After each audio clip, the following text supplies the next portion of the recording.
اللہ کی بڑی حکمتیں ہیں, اللہ کے بڑے راز ہیں. اب جیسے یہ فرقہ واریت ہے, ہم سنی ہے, کوئی شیعہ ہے, کوئی دیوبندی ہے, کوئی وہابی ہے, ہر فرقہ اپنے آپ کو صحیح کہتا ہے. ارے بھائی اگر ہم اپنے آپ کو غلط کہہ دیں تو لڑائی جھگڑا نہیں ہے. پھر اگر ہم اپنے آپ کو غلط کہہ دیں تو ہم دیوبندیوں میں جا کے مل جائیں گے کہ یار چلو دیوبندیوں میں چل رہے ہیں, ہم غلط ہیں. پھر چلو ہم شیعہ میں چل رہے ہیں, ہم غلط ہیں. چلو ہم اہل حدیث میں چل رہے ہیں, ہم غلط ہیں. مگر نہ سنی کیسے کہہ دے گا اپنے آپ کو غلط نہیں؟ تو دیوبندی بھی اپنے آپ کو غلط نہیں کہتا, شیعہ بھی اپنے آپ کو غلط نہیں کہتا.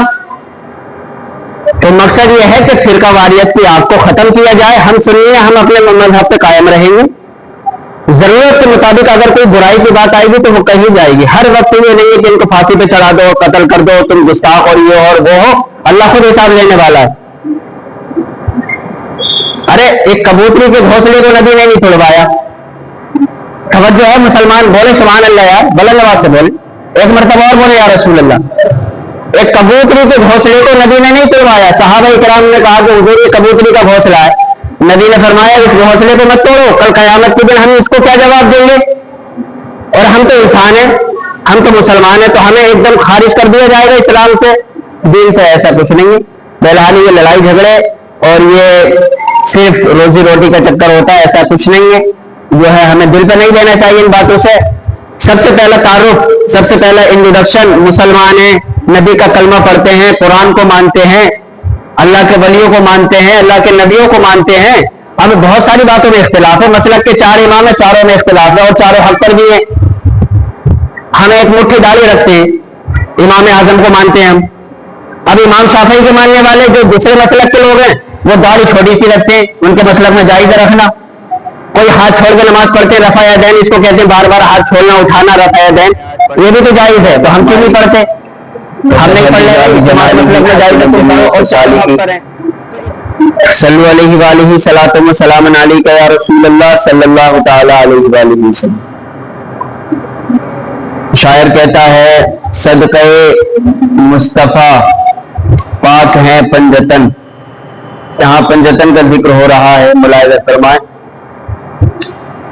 صدقہ مصطفیٰ پاک ہیں پنجتن, علی ہیں, فاطمہ اور حسن اور حسین.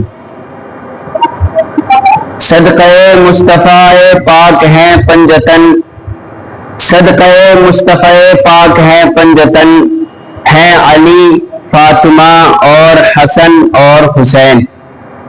تذکرہ یوں کریں ان کا اہل سنن, تذکرہ یوں کریں ان کا اہل سنن, حاصل انجمن نازش علم و فن, حاصل انجمن نازش علم و فن, با ادب اے فصیحان اہل سخن, با ادب اے فصیحان اہل سخن, ہے حسینی چمن یہ حسینی چمن, ہے حسینی چمن یہ حسینی چمن, ہے صداقت میں وہ مظہر بوبکر,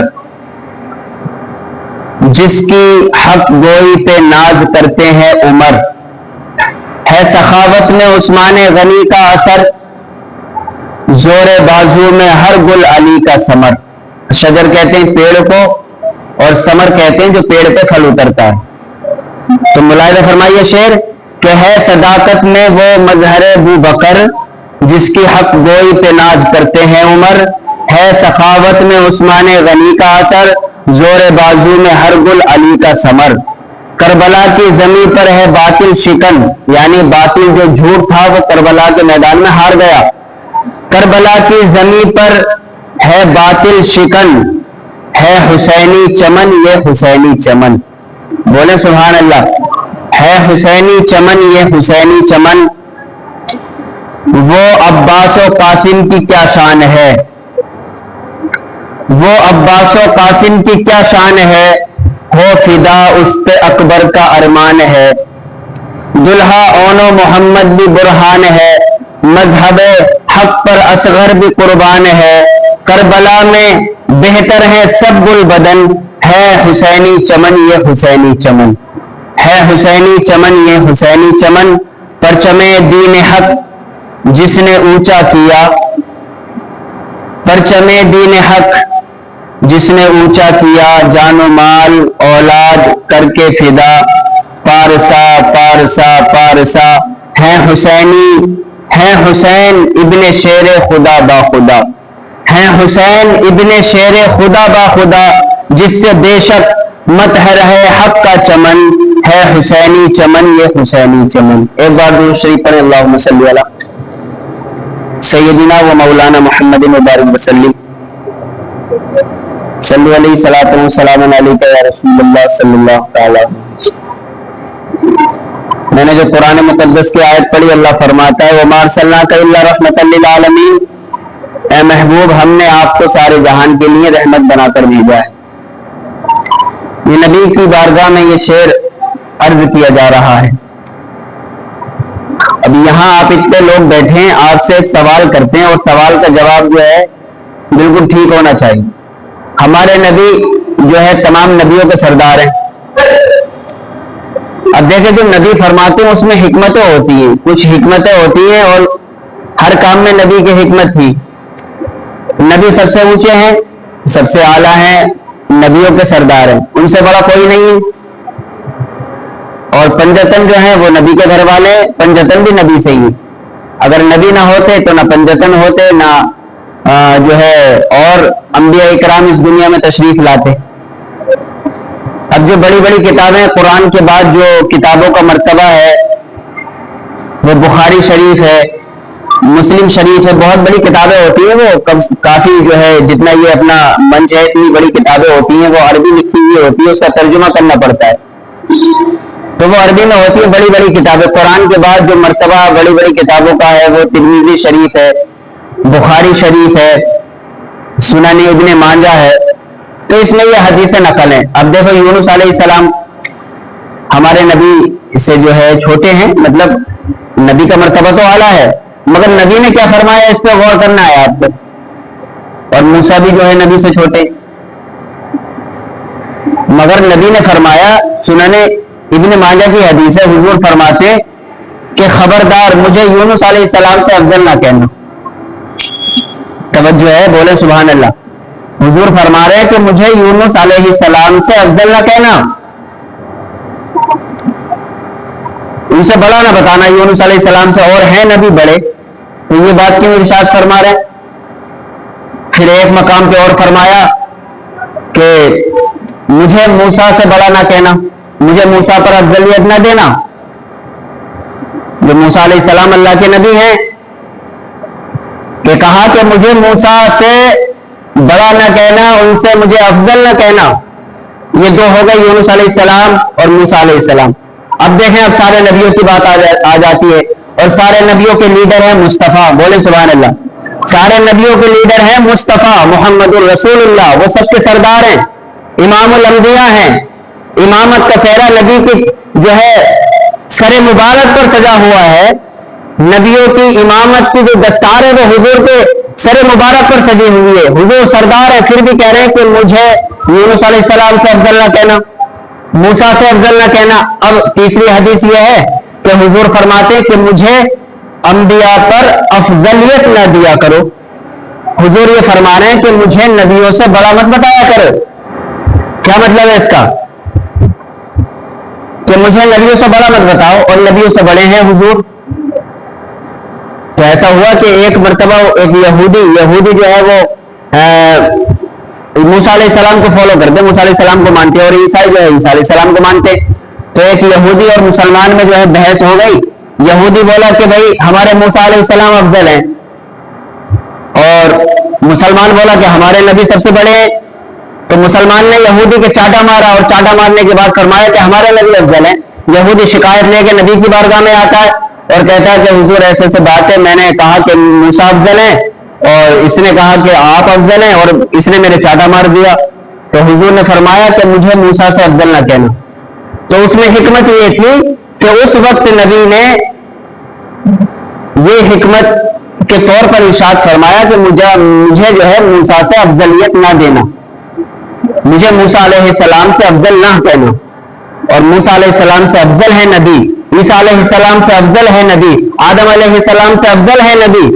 ایسا نہیں ہے کہ ہمارے نبی آخر میں تشریف لے کر کے آئے ہیں تو ان کا مرتبہ کم ہو گیا ہے۔ ہم بڑے خوش نصیب ہیں کہ ہم مصطفیٰ جان رحمت کو فالو کرتے، محمد الرسول اللہ کو ماننے والے، جو تمام نبیوں کے سردار ہیں جن کے صدقے میں کائنات بنی ہے. اگر حضور نہ ہوتے تو زمین نہ ہوتی, زمان نہ ہوتا, چاند و سورج نہ ہوتے, برگ و ثمر نہ ہوتے, شجر و حجر نہ ہوتے, دنیا میں کوئی چیز نہ ہوتی اگر مصطفیٰ جان رحمت جل بغیر نہ ہوتے. سب کچھ بنا ہے نبی کے صدقے میں, سب کچھ بنا ہے مصطفیٰ کے صدقے میں. شاعر کہتا ہے زمین و زماں تمہارے لیے, مکین و مکا تمہارے لیے, چنین و چنا تمہارے لیے, بنے دو جہاں تمہارے لیے. یہ دو جہاں نبی کے صدقے میں بنے ہیں. تو وہ دو جہاں کی جان ہے مصطفیٰ جان رحمت. تو جو نبی نے حدیث ارشاد فرمائی اس میں ایک حکمت تھی, اور نبی کی سب باتوں کو ماننا پڑے گا, قرآن کو ماننا پڑے گا, حضور کی حدیثوں کو ماننا پڑے گا. حکمتیں ہوتی ہیں. اب بات چلی تھی مولا علیہ السلام کی, مولا علی کرم اللہ وجہ الکریم, کہ ان کا علم کیا ہے اور ان کی ہستی کیا ہے. تو حضور نے فرمایا میں علم کا شہر ہوں, علی اس کا دروازہ ہے. حضور نے فرمایا میں علم کا شہر ہوں, علی اس کا دروازہ ہے. تو جو مجھ سے ملنے آئے گا وہ علی سے 2 بار ملے گا. جب دروازے میں تم گھسو گے تو بھائی پہلے تو جاؤ گے, پھر آؤ گے تو 2 بار ملاقات ہو گئی. اب ایسا نہیں ہے کہ علی جو ہے نبی سے بڑے ہو گئے, ایسا نہیں ہے. ایک صحابی نے مولا علی نے جو ہے فرمایا کہ بھائی جب تم نبی سے ملنے جاؤ گے تو مجھ سے 2 بار ملاقات کرو گے. تم پوچھا کیسے؟ کہ تم دروازے سے گھسو گے تو مجھ سے ملاقات کرو گے, دروازے سے باہر آؤ گے تو مجھ سے ملاقات کرو گے. تو ایک صحابی گئے حضور کی بارگاہ میں کہ مولا علی تو یہ کہہ رہے ہیں حضور کے نبی سے 1 بار ملنا پڑے گا, علی سے 2 بار ملنا پڑے گا. تو نبی نے فرمایا علی نے ٹھیک کہا کہ جب تم دروازے سے گھسو گے تم ملاقات ہوگی, نکلو گے تم ملاقات ہوگی. علم کا شہر نبی ہے, علی اس کا دروازہ ہے. پہلے شہروں کے دروازے ہوتے تھے, اب دروازے نہیں ہیں, تو کہیں سے بھی گھس جاؤ. اور جس کا میں مولا ہوں اس کا علی مولا ہے. مولا کا مطلب ہوتا ہے مددگار. اللہ بھی ہمارا مولا ہے, نبی بھی ہمارے مولا ہیں, علی بھی ہمارے مولا ہیں. غدیر خم کے موقع پر اللہ کے رسول سید عالم صلی اللہ علیہ وآلہ وسلم نے نبی علیہ السلام نے مولا علی کا ہاتھ ایسے بلند کر کے کیا تھا کہ جس کا میں مولا ہوں اس کا علی مولا ہے. تو یہ علی کی شان ہے. اب دیکھو ہم عام مسلمان ہیں, عام مسلمان ہیں نا, ہم سب کلمہ پڑھتے ہیں, عام مسلمان ہیں, یعنی ہم میں کوئی ایسی کوالٹی نہیں ہے جو ہمیں اللہ کا ولی بنایا جا سکتا ہے. اللہ کا ولی بننے کے لیے بڑی محنت کرنا پڑتی ہے, جو ہے نمازیں پڑھنا پڑیں گی, قرآن پڑھنا پڑے گا, اس کی عبادت کرنا پڑے گی, تب کئی جگہ میں ولایت کا مقام ملے گا. تو کہنے کا مقصد یہ ہے کہ ہم سب عام مسلمان ہیں. اب دیکھو مولا علی کیا کہہ رہے ہیں. مولا علی کون ہے؟ حضور کے داماد ہیں اور چچیرے بھائی ہیں, نبی کے چچا زاد بھائی ہیں, جناب ابو طالب کے بیٹے ہیں. مولا علی کرم اللہ وجہ الکریم چچا زاد بھائی بھی ہیں نبی کے اور حضور کے داماد بھی ہیں. اب حضور علیہ السلام نے اپنی بیٹی مولا علی کے نکاح میں دی تو وہ سوچ سمجھ کر ہی دی ہوگی کہ بھائی علی جیسا تو کوئی ہے نہیں, تو اس لیے دی. تو میں بتانا یہ چاہ رہا ہوں کہ ہم جتنے بھی یہاں بیٹھے ہیں ہم سب عام مسلمان ہیں, کوئی اللہ کا ولی نہیں ہے ہم میں. اب دیکھو مولا علی بھی یہی کہہ رہے ہیں, مولا علی کا فرمان ہے, مولا علی علیہ السلام فرماتے اے مسلمانوں سن لو کہ میں تمہاری طرح عام مسلمان ہوں. اب اس کا مطلب کیا نکالو گے تم یہ بتاؤ مجھے, کیا مطلب نکالو گے کہ ہماری طرح عام مسلمان ہو گئے؟ بالکل ہرگز نہیں. یعنی وہ عالم دین, اتنے بڑے عالم, حضور کے داماد, حضور کے چچا زاد بھائی, حسنین کریمین کے والد, اور وہ کہہ رہے ہیں میں تم جیسا عام مسلمان ہوں. تو کیا تم مان لو گے کہ عام مسلمان ہے؟ یہ بڑا پن ہوتا ہے لوگوں کا. کوئی ہم سے بڑا ہے اور اس نے ہمیں عزت دینے کے لیے کہا کہ یار یہ تو ہم سے بھی بڑے ہیں, تو اس نے ہمیں عزت دی. اب اس سے بڑے ہم ہو نہیں گئے.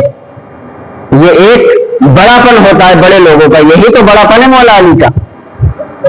مولا علی نے فرمایا کہ میں تم جیسا عام مسلمان ہوں. اب اس کا مطلب یہی نکالنا کہ وہ عام مسلمان ہے. عام مسلمان تو ہے ہی نہیں, وہ ان کی ذات اعلیٰ ہے, ان کا نسب اعلیٰ ہے, حضور کے چچیرے بھائی ہیں, حضور کے داماد ہیں. ہم کہاں ہیں, ہماری تو اوقات ہی نہیں ہے. تو یہ جو حدیثیں ہوتی ہیں, جو یہ بیانات ہوتے ہیں, تو موقع محل دیکھا جاتا ہے کہ کس طریقے سے کیا بات کرنا چاہیے. اب مسلمان نے یہودی کا چاٹا مارا تو حضور نے کہہ دیا کہ مجھے موسیٰ سے افضل نہ کہنا. اس کا دل رکھنے کے لیے بولا کہ مجھے موسیٰ سے افضل نہ کہنا, اور موسیٰ سے افضل ہے ہمارے نبی. تو دین کو سمجھنے کے لیے صلاحیت کی ضرورت ہے, اچھا اخلاق, اچھا کیریکٹر کی ضرورت ہے.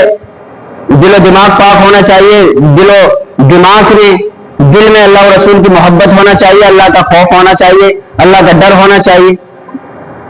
اور یہ بات میں پہلے بھی بتا چکا ہوں کہ قرآن و حدیث کو سمجھنے کی اوقات کسی کو نہیں ہے صحیح طریقے سے. جب حروف مقطعات کا ترجمہ کوئی نہ کر سکا، کوئی بڑا سا بڑا عالم دین نہ کر سکا، تو ہماری کیا اوقات ہے؟ کتنے کتنے بڑے عالم دین اس دنیا میں گزرے. تو قرآن مقدس میں جو آتے ہیں نا کہ الف لام میم عین سین کاف ہا میم کاف ہا یا عین صاد، ان کو حروف مقطعات کہتے ہیں. اس کا ترجمہ کسی نے نہیں لکھا، پتہ ہی نہیں ہے تو کیا لکھے گا. تو اللہ کے رازوں کو کوئی جاننے والا نہیں ہے، اللہ کی حکمتوں کو کوئی سمجھنے والا نہیں ہے بس. اور جبرائیل بھی اس کا مطلب نہیں جانتے ہیں. وہی آیت لے کے آتے تھے نبی کی بارگاہ میں کہ حضور میں لے آیا ہوں، آپ اس کو قبول کریں، الف لام میم میں اللہ کی بارگاہ سے لے آیا. تو حضور نے فرمایا کہ میں سمجھ گیا، تم جاؤ. اور جب اقرا لے کے آئے تو نبی نے نہیں کہا کہ میں سمجھ گیا، کیونکہ اس کا مطلب تو جو ہے جبرائیل بھی جانتے تھے. تو مقصد یہ ہے کہ اللہ کی بڑی حکمتیں ہیں، اللہ کے بڑے راز ہیں. اب جیسے یہ فرقہ واریت ہے، ہم سنی ہے، کوئی شیعہ ہے، کوئی دیوبندی ہے، کوئی وہابی ہے، ہر فرقہ اپنے آپ کو صحیح کہتا ہے. ارے بھائی اگر ہم اپنے آپ کو غلط کہہ دیں تو لڑائی جھگڑا نہیں ہے. پھر اگر ہم اپنے آپ کو غلط کہہ دیں تو ہم دیوبندیوں میں جا کے مل جائیں گے کہ یار چلو دیوبندیوں میں چلنے ہم غلط ہیں، پھر چلو ہم شیعہ میں چلنے ہم غلط ہیں، چلو ہم اہل حدیث میں چلنے ہم غلط ہیں. مگر نہ سنی کیسے کہہ دے گا اپنے آپ کو غلط نہیں؟ تو دیوبندی بھی اپنے آپ کو غلط نہیں کہتا، شیعہ بھی اپنے آپ کو غلط نہیں کہتا. تو مقصد یہ ہے کہ فرقہ واریت کی آگ کو ختم کیا جائے. ہم سنی ہیں، ہم اپنے مذہب پہ قائم رہیں گے.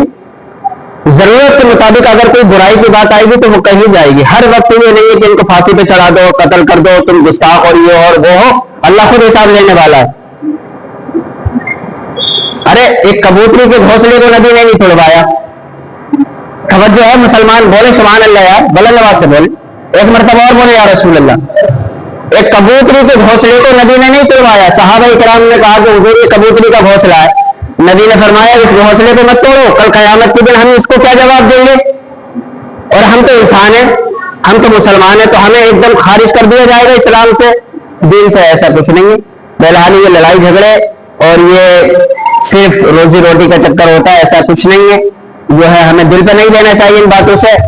سب سے پہلا تعارف، سب سے پہلا انٹروڈکشن، مسلمان ہیں، نبی کا کلمہ پڑھتے ہیں، قرآن کو مانتے ہیں، اللہ کے ولیوں کو مانتے ہیں، اللہ کے نبیوں کو مانتے ہیں. ہمیں بہت ساری باتوں میں اختلاف ہے. مسلک کے 4 امام ہیں، چاروں میں اختلاف ہے اور چاروں حق پر بھی ہیں. ہمیں ایک مٹھی داڑھی رکھتے ہیں، امام اعظم کو مانتے ہیں ہم. اب امام شافعی کے ماننے والے جو دوسرے مسلک کے لوگ ہیں وہ داڑھی چھوٹی سی رکھتے ہیں. ان کے مسلک میں جائز ہے رکھنا. کوئی ہاتھ چھوڑ کے نماز پڑھتے، رفع یدین اس کو کہتے ہیں، بار بار ہاتھ چھوڑنا اٹھانا رفع یدین، یہ بھی تو جائز ہے. تو ہم کیوں نہیں پڑھتے؟ ہم نہیں پڑھ رہے بھائی، تمہارے مسلک میں جائز ہے، تم پڑھو، اور چاروں حق پر ہیں.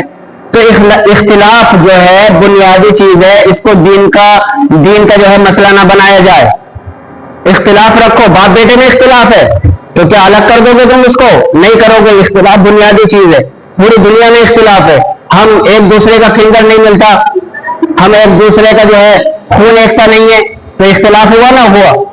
تو اختلاف بنیادی چیز ہوتا ہے. ہر چیز میں اختلاف ہے، پوری دنیا میں اختلاف ہے، کتابوں میں اختلاف ہے، مسلک میں اختلاف ہے، مگر دین تو سب کا ایک ہے. علامہ اقبال جو بہت بڑے شاعر ہیں، آفیسر تھے بہت بڑے، ان کی داڑھی نہیں تھی، بس مونچھیں رکھتے تھے وہ خالی، اور اللہ کے برگزیدہ بندے ہیں، وہ پرہیزگار بندے ہیں. وہ کہتے ہیں کہ شیعہ بھی ایک قرآن کو مانتے ہیں، دیوبندی بھی ایک قرآن کو مانتے ہیں، سنی بھی ایک قرآن کو مانتے ہیں، ایک نبی کا کلمہ پڑھتے ہیں، ایک خدا کی عبادت کرتے ہیں. تو انہوں نے شکوہ کیا، انہوں نے شکایت کی کہ حرم پاک بھی ایک، اللہ بھی ایک، قرآن بھی ایک. کیا کہہ رہے ہیں؟ بولے سبحان اللہ. وہ یہ بتانا چاہ رہے ہیں کہ دیوبندی بھی ایک خدا کی عبادت کر رہے ہیں، سنی بھی ایک خدا کی عبادت کر رہے ہیں، شیعہ بھی ایک خدا کی عبادت کر رہے ہیں. تو مقصد کیا ہے؟ صرف لڑائی جھگڑے کیوں آئیں گے کہ حرم پاک بھی ایک، اللہ بھی ایک، قرآن بھی ایک. کیا بھلی بات تھی ہوتے جو مسلمان بھی ایک، کیا بھلی بات تھی ہوتے جو مسلمان بھی ایک. آج ہم مسلمان ڈٹے پڑے تو یہ فرقہ واریت چلتی رہے گی. بہرحال ہمیں اپنے آپ کو دیکھنا ہے، اپنے آپ کو صحیح کرنا ہے، اور قرآن و سنت کی صحیح تعلیمات پہ عمل کرنے کی کوشش کریں.